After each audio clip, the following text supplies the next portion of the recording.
Oh là la meute, bienvenue sur Borz Culture Sport. Aujourd'hui, casse numéro 2 avec monsieur Bison.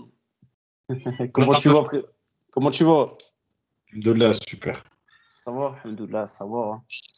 Déjà, je tiens à vous remercier pour les retours sur le premier podcast parce que franchement, j'ai eu que des bons retours, que des bons. Tout le monde a kiffé les analyses pointilleuses de monsieur Bison.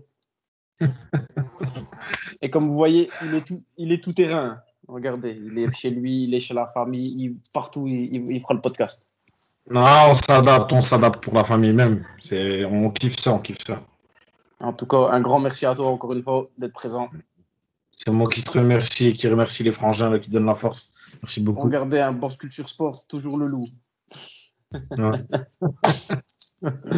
Bon, Bison, on va commencer par l'actualité nordiste. On va faire les chauvins un petit peu.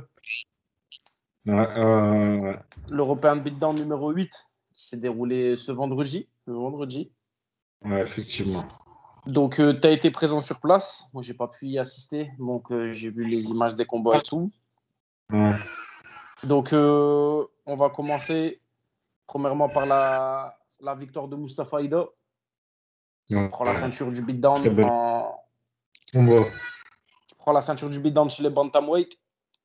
Ouais.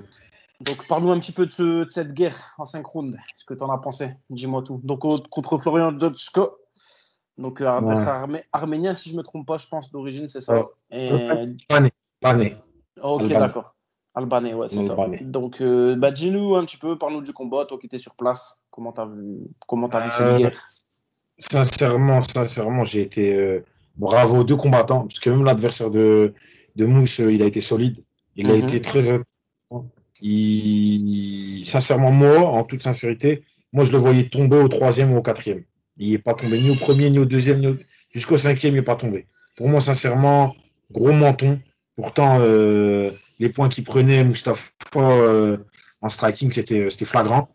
Il a touché grave la pommette gauche, si je ne dis pas de bêtises. C'est ça. Gros dégâts au visage. Il a été vachement méritant. Il a placé pas mal de takedowns. L'adversaire à Mustafa. Rappelle-moi son prénom à l'Albanais. Florian Dodjko. Non, franchement, chapeau à lui. Il a fait une très très belle guerre. En fait, ça m'a étonné parce que je le voyais, l'adversaire de Mustafa, je ne le voyais pas tenir les 5 x 5. Je ne les voyais pas. Et franchement, ils nous ont servi. Il était plus. Niveau musculé, il était plus musculeux hein, quand même. Beaucoup musculeux. C'était pas du tout la même génétique que Mustafa, pas le même type de physique. Mustafa, il était un peu plus gringalé, un peu plus grand que lui en taille. Et l'autre, il était plus trapu, plus petit, vachement musculeux, franchement, plus axé body. Et moi, je me dis, au début, on s'est vite. Moi, le frangin, j'étais tout à côté du frangin Boulox de Paris. On s'est dit, le gars, c'est l'homme à Boulox, c'est un frangin, force à lui. On se dit, ouais, il va tenir premier, deuxième, troisième round, et ça y est, il va bien finir par congestionner, tu vois, c'est pas le type de gars qui va tenir. Et franchement, il nous a surpris. Il a enchaîné les rounds, et il a tenu tous les rounds.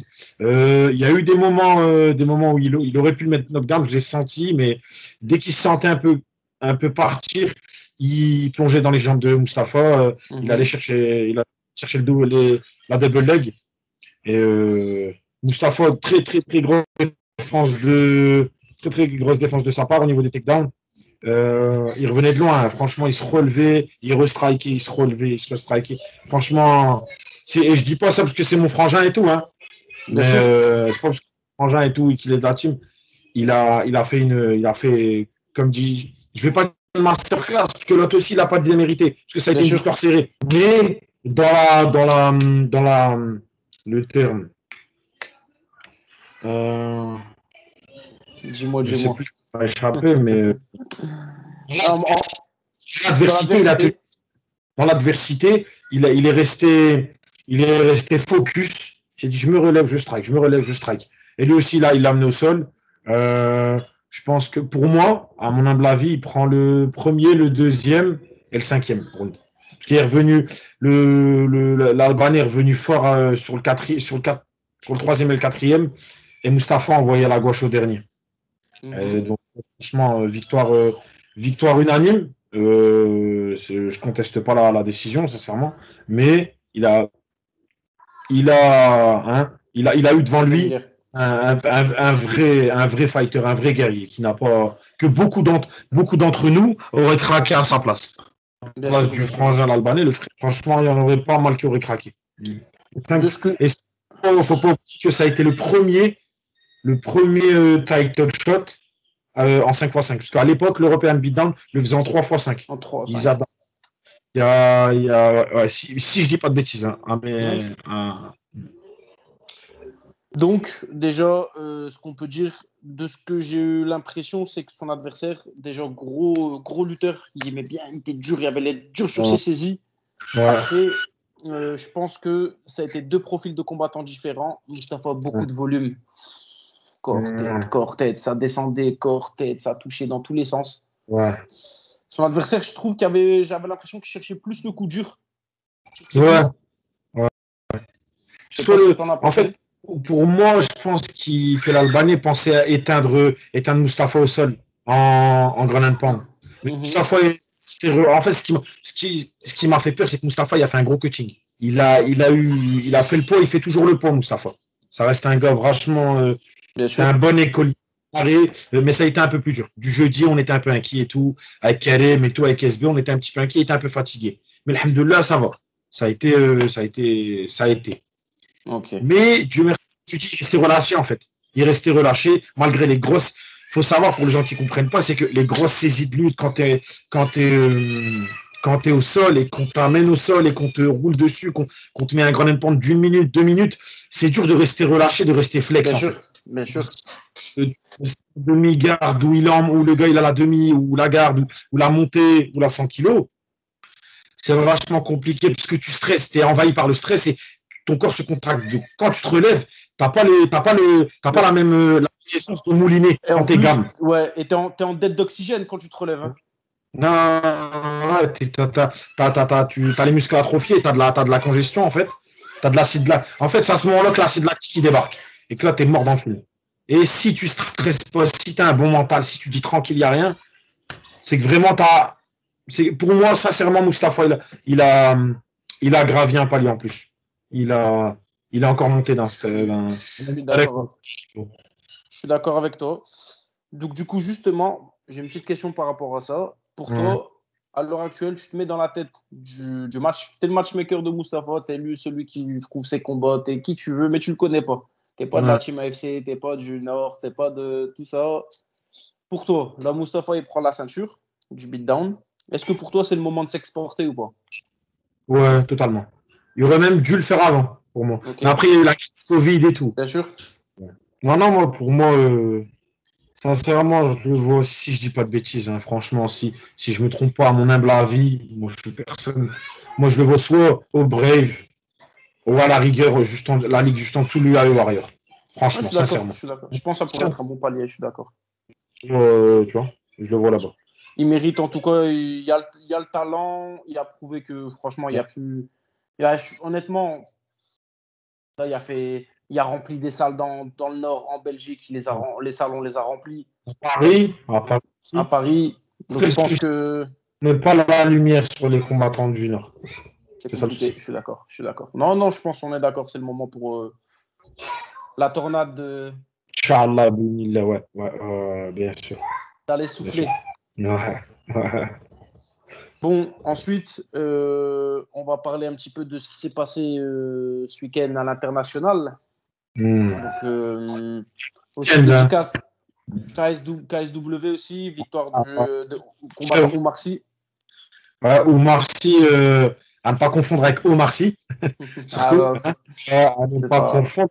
Non, le frère, pour moi, c'est encore un frère sous-coté, hein, tu vois, qui est délaissé par les médias. Et franchement, mais souvent, c'est comme ça. Ils vont s'en mordre les doigts quand il va choper la ceinture du KSW. Ça va être comme Salah El Parnasse. Salah El Parnasse, on ne le calculait pas. D'ailleurs, officialisation du match revanche de Salah Din. Ouais, j'ai hâte. Je suis comme ça. J'ai hâte. J'ai hâte. Non, franchement, belle performance du frère Oumar. Franchement, il m'a fait vibrer. J'étais super content pour lui.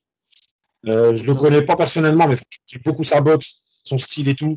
C'est vraiment le frangin du Sénégal, franchement. Il y a eu aussi, Pudzianowski, Mhm. le strongman. Ça a été l'homme le plus fort du monde à une époque, sur plusieurs années. Il a combattu contre Bombardier, le combattant, C'est ça. l'ex-sénégalais. Gros combat. Bon, après, hein, comme je dis, hein, Fedor, on va dire Fedor, c'est comme un riff un peu. Il y a une dégaine de riff un peu bedonnant.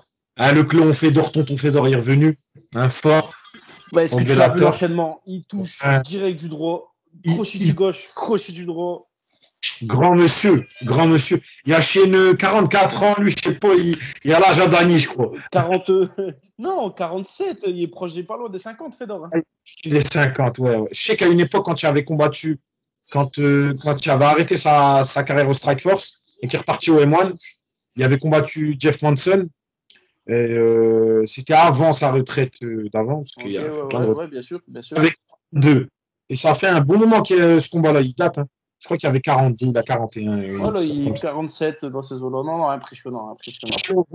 Des mecs au top 30 mondial, comme ça. Ouais, ouais, je suis d'accord. En plus, au Bellator, hein. Ouais, Il fait pas n'importe ouais, qui. ouais, la numéro 2 mondiale, quand même. Hein. Exactement.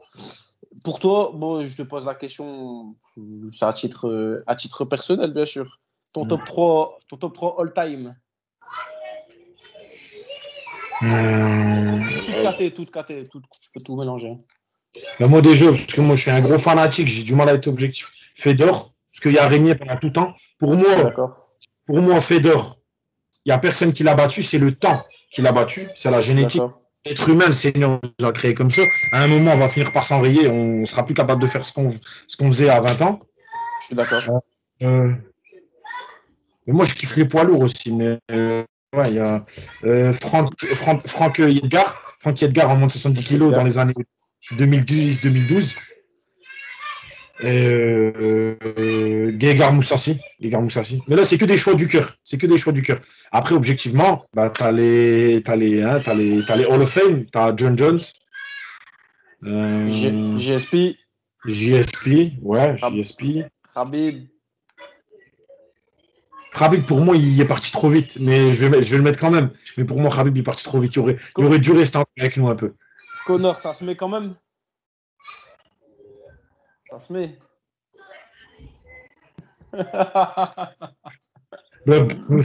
Euh, Connor qui prend la ceinture des featherweight et des lightweight. ouais, c'est vrai. En vrai, tu me diras, c'est grâce à lui qu'on est mieux payé en MMA. C'est grâce à lui. Ouais. Il a mis la lumière sur le MMA. Ouais, je le mets aussi. Je le mets. Même si que de base, tu m'avais dit un top 3. Non, ouais, mais de toute façon, c'est toujours comme ça. Au final, ça s'envole. Ouais, ouais, Et, ouais, je le et mets aussi. Ouais. puis, et puis, il y a une chose qu'a dit Bison, et je trouve que c'est bien, tu t'en es même pas rendu compte, mais je vais souligner, c'est qu'en fait, on parle de top 3, de God, de top 3 all-time. Le truc, c'est qu'il faut savoir, c'est que les générations, elles évoluent. JSP, Georges Saint-Pierre en son temps, il était sûrement le meilleur. Tu prends un Khabib au jour d'aujourd'hui, ou tu prends un Demetrius Johnson, tu prends ces combattants-là, le MMA il évolue, le temps il évolue, et des fois Ouais. c'est dur d'être meilleur de tous les temps, parce qu'il y aura forcément quelqu'un qui sera meilleur que toi dans une prochaine époque, dans 5 ans plus tard, 10 ans plus tard. C'est compliqué, c'est compliqué. Comme il a dit tout à l'heure le frérot Bison, c'est par rapport à Fedor, parfois c'est pas forcément les compétences martiales qui font que tu deviens moins fort ou que tu perds des combats. C'est le temps Ouais. qui fait que. Ouais, exactement, exactement. C'est C'est comme, euh, c'est comme plein de gens. C'est comme. Là, c'est compliqué. Ce que je veux dire, c'est par exemple, Fedor, des combats qu'il faisait au Pride, des guerres, des trucs de fou. Pour moi, Et, je l'ai même- pour moi, je l'ai pas vécu l'époque du Pride. Moi, j'ai vécu l'époque du Strike Force. mm-hmm. J'étais petit quand j'étais au Pride, j'étais petit. J'avais même pas commencé le sport de combat. J'ai commencé à 16 ans, moi. J'ai intégré la team du NFC à Villeneuve-d'Ascq dans ma ville, chez Chabanka. J'ai commencé le sport de combat à 16 ans. Euh, et j'avais pas encore la connaissance de ce qui se passait au Japon et tout à l'époque. Donc, je sais pas si on peut référer à ça, tu vois. Mais moi, je l'ai connu au Strike Force. Et moi, je l'ai trouvé. Ben, c'était un peu comme la guerre froide. J'avais le bloc de l'Est et le bloc de l'Ouest. Lui, il s'est attardé au Japon et euh, dans les anciennes orgas Affliction et tout. Et après, il est parti au Strike Force. Il y a eu un deal avec Strike Force. Tu vois. Et ça a été un peu le grand regret de Dana White de jamais pu avoir intégré D'accord. Fedor à la Ligue. Tu vois. On a Mais c'est sûr. tous ils ont tous rêvé de Brock Lesnar, Fedor. Ils ont tous ceux qui Moi, ont. c'est clair, c'est clair. C'est sûr que maintenant, on va comparer. Les gens, ils vont nous parler des Cyril Gann, des Francis Ngannou. Mm. Mais comme on a dit, c'est pas comparable parce que c'est les techniques, elles évoluent, les game plans, ils évoluent, les capacités physiques, athlétiques, ils évoluent, trop de choses qui évoluent, c'est compliqué. Ils ont été invaincus sur 10 ans, 12 ans, ces Ouais, c'est mecs. compliqué, bien sûr. Super forts. Ils ont été à une époque où c'était. Pour moi, sincèrement, c'était même pas le même sport. Je suis d'accord. C'était même pas le même sport. T'avais des mecs de la lutte qui débarquaient en ASICS. T'avais des mecs du judo qui débarquaient avec un haut de kimono. T'avais pas de contrôle antidopage. Il n'y avait pas du SADA. Tu vois, il n'y avait pas de. Tu vois, Je suis d'accord, je suis d'accord. c'est, On va. à chaque combattant, à chaque époque, son combattant, en fait. C'est exactement ça. Mm. Parfaite conclusion. Mm. On va enchaîner, on va rester sur les MMA. Donc, cette semaine, il s'est passé un événement un petit peu spécial. Je voulais réagir avec toi, je t'en avais parlé. C'est Ouais. le cas Polo Costa. Donc, pour vous Ah, expliquer, je vais vous résumer l'histoire. Donc, en fait, Polo Costa, donc, qui a affronté hier Marvin Vettori à l'UFC. ouais. Donc, initialement, le combat devait se faire dans la catégorie de combattants, c'est-à-dire en middleweight, c'est-à-dire en 84 kilos. Donc, les deux, tout se passe pour le mieux. Sauf que cette semaine, en plein Media Day, à 3 jours du combat, donc 3 jours du combat, Paulo Costa, en plein Media Day face à Marvin de Vettori, lui dit écoute, moi je ne serai pas au poids de toute façon. Donc, moi je ne serai pas à 84. Là, je suis à 96, à 3 jours du combat. Moi, je suis à Ouais. 96 là, à l'heure actuelle, donc je ne serai pas au poids. Donc, écoute, tu as le choix. Si tu es un homme, bref, si tu es un homme, tu viens m'affronter, on fait un catchweight. Donc, il trouve un catchweight à 88 kilos. Sachant que Marvin Vettori avait déjà, et on va en parler tout à l'heure, il avait déjà enclenché son processus de cutting. Ouais, il a commencé à faire ses 8 litres de flotte par jour et tout. C'est ça, Parce que c'est les gens ça. se rendent compte que les cut, c'est un truc qu'on fait 10 jours, 7 ou 10 jours avant. C'est ça. Pendant 7 jours, on se met à boire 8 litres de flotte. C'est Habituellement, ça. on boit 3 litres. 3 litres pour être bien hydraté. Mais là, on vient faire de la surhydratation pour qu'ensuite le corps nous permette de plus vite évacuer par par la transpiration et par l'urine, en fait. Bien sûr. Pour que ça se passe plus facilement, en fait. Donc, Marvin Vettori qui avait déjà entamé son processus de cutting. Et finalement, donc Paulo Costa qui dit non, ben, je ne serai pas non plus à 88 kilos. On Hmm. combat en 93 en light heavyweight. Marvin Ouais. Vettori 9 avec. kilos d'écart. 9 kilos C'est d'écart. ça, c'est ça. Marvin Vettori, bon, on peut le dire, avec des cojones comme ça, Ouais. À qui chaque vient, fois, qui ouais, vient, ouais. faut le dire, faut le dire, Ouais. faut le dire, faut avoir les Ouais. cojones pour le faire. Et le gaillard devant lui, hein, faut voir ce qu'a fait Franchement, mec, ce mec, ce mec-là, c'est le gars qui a fait des guerres face à des Yoel Romero. ah Quand ouais, il ah mais sera fait des game plans pour tourner autour de Yoel Romero, Paulo Costa, il se met comme ça en mode K1 face à Yoel Romero. Il y a pas grand monde qui a pu faire ça, tu vois.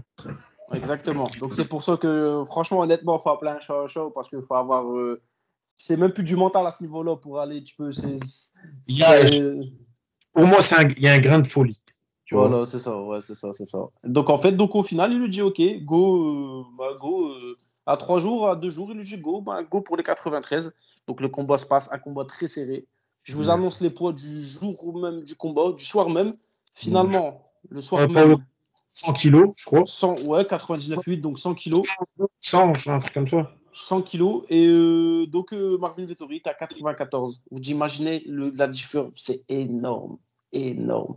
Et Il devait pas, on combattre est, en 4. Il devait ouais. combattre en 84. Il se retrouve le soir du combat à 100 kilos. C'est énorme. Moi, je suis pas du tout de cette école-là. Je suis vraiment contre. Moi, à mon humble avis, moi, je suis contre l'école du weight cut et tout. Je suis vraiment Ben contre. justement, ben voilà. Donc, on va parler. Donc, mis à part ça, Marvin Vettori a gagné son combat après une grosse guerre à la décision. Donc là, n'était pas forcément le sujet. Le sujet, tu l'as abordé. Qu'est-ce que tu en penses, toi? Est-ce que tu es pour les gros coachings comme ça de 12 kilos, 10 kilos? Non, sincèrement, non. Je suis pas trop. J'ai eu, à l'époque, parce qu'à une époque, quand j'avais 16, 17, 18 ans, je combattais en moins de 70 kilos, que ce soit en grappling ou en interclasse amateur MMA. Euh, j'ai eu une époque où j'étais léger. Mais je cutais 2-3 kilos par. Déjà, à cette Ok. époque-là, 2-3 kilos, c'était. J'ai vraiment mal vécu, moi, perso. Je l'ai vraiment mal vécu. Les gens ne se rendent pas compte de l'impact que ça a sur ton corps. Au niveau de terrain, au niveau de ton pancréas, au niveau de ton foie, au niveau de ton cerveau, au niveau de tes articulations, l'impact que ça a, en fait. Et surtout, l'impact que ça a sur ta performance de ton combat, en fait. Bien sûr. Déjà. Ouais. Donc, Après, ça a été beaucoup amené, ça a été une mouvance amenée par la lutte libre, c'est ça. parce qu'il y a énormément le contenu du MMA actuel, C'est ça. ça a été vraiment un gros héritage de la lutte gréco, de la lutte romaine, de la lutte gréco-romaine et de la lutte freestyle, lutte libre. Et ça a été amené par rapport les gars de la boxe, les gars du K1, du NACMO, ils arrivent au point. Les gars qui combattent à moins de 110 kilos, à jeun, ils sont à 100, ils sont à 69, 800 quoi. Tu vois que En les fait, lutteurs, c'est eux qui font ce truc-là. pourquoi les gens se posent la question? Parce qu'en fait, dans les sports de préhension, la différence de poids, elle est énorme. Lutter à 5 kilos d'écart, tu le ressens. Sur les Ouais. préhensions, sur les prises, tu le ressens. Non, énorme, énorme. Parce que, ben, en fait, t'as le gars que t'es en train de lutter, ben, il y a 6-7 kilos de plus que toi, et c'est énorme. C'est Bien énorme. sûr. Que ce soit dans le corps à corps, dans le grappling, tu le sens. Tu vas pas Bien souiller sûr. le gars de la même manière, tu vois. Bien sûr, bien sûr, bien sûr. Donc voilà, tout ça pour dire, souvent les gens, ils entendent parler des coachings. Franchement, pour toi déjà, est-ce que, parce que maintenant c'est de plus en plus c'est démocratisé, est-ce que pour toi, un amateur qui commence le MMA, il doit se mettre ça en tête, les coachings, les ci, les ça, ou c'est plus tard quand tu passes dans d'autres sphères, dans d'autres organisations, là oui, mais au début. Moi, je sais déjà qu'il y a il y a du charlatanisme encore là-dedans, hein, comme dans tous les sports. Mais il y a beaucoup d'entraîneurs qui vont faire weight cutter leurs combattants, mais ils ne maîtrisent pas. Déjà, c'est une manière de le faire. Il y a une manière de le Bien sûr. faire académique. Il y a une école, il y a une formation à faire. Je sais que la team de McGregor, là, on peut se faire former, on peut avoir une Ouais, formation. OSB Gym, ouais. Je sais que SB Gym, je sais que Fiansu, le frangin, d'ailleurs, félicitations à lui. Il nous a fait une belle Merci, victoire. merci, c'est vrai, c'est vrai, c'est vrai. Un gros, je vais me faire taper sur le dos, j'ai oublié le grand frangin. Là. Il nous a fait une super belle guerre. Il a C'est gagné vrai. tout. À la fin, il nous soumet son adversaire merveilleux, vraiment bien. Deuxième soumission, hein, je crois, le 18 septembre à l'Arena Surpass, avait gagné pareil, hein. J'ai Mataleon, étranglement arrière. Et je reviens là-dessus, je ne vais pas me disperser. Euh, Genre Fianso, il sait comment le faire. Tu vois, il le fait académiquement. Il le fait. T'as des mecs qui débarquent le vendredi, le jour de la pesée, vendredi à 6 h du matin. Ils se mettent à prendre des diurétiques, à aller aux toilettes. Tu risques d'hériter ton côlon. Ils se mettent à faire des saunas d'un coup, à faire des rounds de 15 minutes de sauna, sans avoir fait toute la préparation avant. Tu Bien vois, sûr. en fait, ils bousillent leur système immunitaire, ils bousillent leur intégrité physique. Et sûrement, la plupart du temps, on le ressent. Et de plus en plus, de toute façon, on le voit à l'UFC, des gens qui tombent dans les pommes Bien sûr. le jour de la, Le jour du fight. pesée officielle. Tu vois, Faut ça savoir arrive à que, plein de gens. faut savoir que on peut faire. Et ça, moi, j'avais regardé une vidéo du préparateur physique, ancien préparateur physique du MMA Factory, Nicolas Haute. Et j'avais regardé une vidéo où il expliquait que, franchement, tu peux faire un camp de 6 semaines et bousiller ton camp en Euh, foirant ton coaching. Totalement. tu dans les mais c'est plus des bâtons, des troncs d'arbres. Tu te flingues. Et même ton cœur, il peut pas supporter. Tu peux pas faire le yo-yo, tu vois. C'est, comme moi j'ai fait, à mon humble avis encore une fois, je me répète, je radote peut-être, mais j'ai préféré monter chez les heavyweight, tu vois. Bien sûr. J'ai préféré axer mes préparations sur, ok, je vais affronter des mastodontes de 2 mètres, la plupart du temps, tu vois, minimum, je vais affronter des gars de 126 kilos comme à mon dernier fight. Mais au moins, j'ai pas mon intégrité physique, je la préserve au Bien plus. sûr, Je fais bien en sûr, bien sorte sûr. que je suis bien, je m'en mange pas trop dans la gueule, mais je veux pas avoir un caillot de sang dans 5-6 ans dans les reins. Je veux pas avoir mon foie qui lâche. Je veux pas faire un AVC devant mes gosses, moi, quand j'aurai des enfants. Bien sûr, Il y bien sûr. a des combattants qui disent que les white cuts ont détruit leur carrière et leur physique. Il faut Bien se sûr, rendre compte. je suis d'accord. Surtout que là, Donc, on mérite pas ça, quoi. On n'a pas des primes qui je suis valent le d'accord. coup, tu vois. Je suis d'accord. Donc, voilà, les cuttings, franchement, à faire avec un professionnel, pas faire ça n'importe comment. Pas faire ça Encadre. et pas faire ça pour les petits combats d'amateurs quand on commence, c'est pas. Ça pour 300, 500 balles. C'est pas ça. On va Je pas suis te d'accord. casser la tête pour ça. Je suis Mais d'accord. déjà seulement, il y a plein de combattants, il y a plein de combattants qui sont tombés dans les bambés, ils sont partis faire leur cutting tout seuls dans une baignoire. On Ouais, en a non, plein qui non, ont fait de la baignoire, qui se sont claqués la tête contre la baignoire. Tu ouais, je suis vois, d'accord. c'est mais c'est ce qu'on nous fait croire en fait, c'est ce qu'on nous fait croire. On croit que le corps va toujours tenir, le corps va Non, toujours. Non, c'est son corps. Tu vois, je suis d'accord. faut. Je suis d'accord. Bon, on ferme la page MMA. On Ouais, va finir sur une page kickboxing. ouais, Il y a le combat Jamel Ben Saddik contre Rico Verhoeven. Donc, ouais. une guerre de 5 rounds. Donc, je vais résumer le combat succinctement. Mm. Jamel Ben Saddik, qui a pris le combat short notice à 2 semaines, il faut le savoir. C'était Alistair Overeem qui devait combattre. C'est ça, c'est ça. Donc, en fait, c'était la trilogie. Donc, ils étaient un partout. Donc, les 2 premiers rounds, Jamel Ben Saddik, il démonte tout. Impressionnant. Grosse ouverture de Rico. Énorme. Énorme. Mais Un franchement, gonflement. non, franchement, il y a polémique sur ça. Parce qu'il y a beaucoup de gens qui disent que normalement, il aurait dû être arrêté. Après, chacun a son avis sur la question. Ensuite, Non, dans le- ouais, comme ça, il faut vraiment qu'on voit ton crâne. Il faut vraiment qu'on voit ton crâne. Faut qu'on voit un os. Sinon, dans les organisations mineures, on arrête les combats. Mais pas c'est le numéro 1 mondial en kickboxing. exactement. Je suis d'accord avec toi. Pour un combat, entre guillemets, est-ce que chaque combat, tu restes ton intégrité physique. Mais pour un combat sans importance, je suis d'accord. Mais là, Ouais. on parle de la ceinture du Glory, on parle des Ouais. poids lourds, on parle L'enjeu. il y a de l'enjeu, il y a trop d'enjeux. C'est compliqué. Donc ensuite, Jamal Belsaddik, donc Rico qui encaisse, qui encaisse. Jamal Belsaddik à la reprise du 3e round. Vide, vide, vide, vide. Même plus, il pouvait plus mettre sa garde, plus moyen de rien faire.